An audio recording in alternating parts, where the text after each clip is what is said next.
清晨甘露，作者司布真。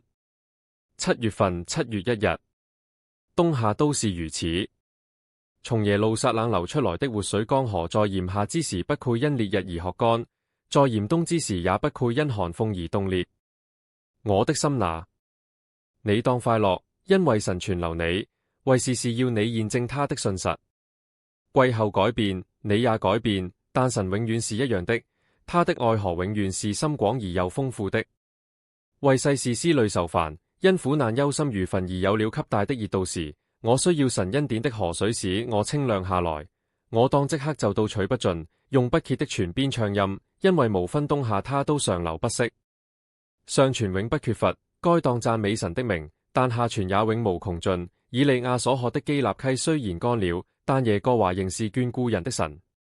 約伯說他的弟兄好似詭詐的溪水，但他卻知道他的神是一條安慰的江河。尼羅河是埃及所仰仗的，但他的洪流是有改變的，我們的神卻是永遠一樣的。古列王因為改變了幼發拉底河的河道而攻佔了巴比倫城，但人間和陰間的權柄卻不能變更神恩的河流。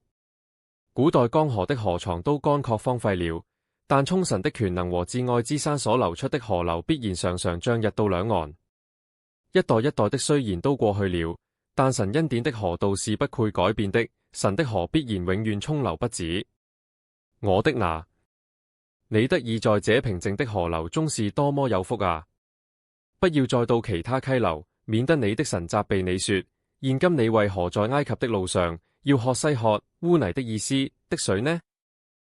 生命活水永遠長流，生命活水自長流。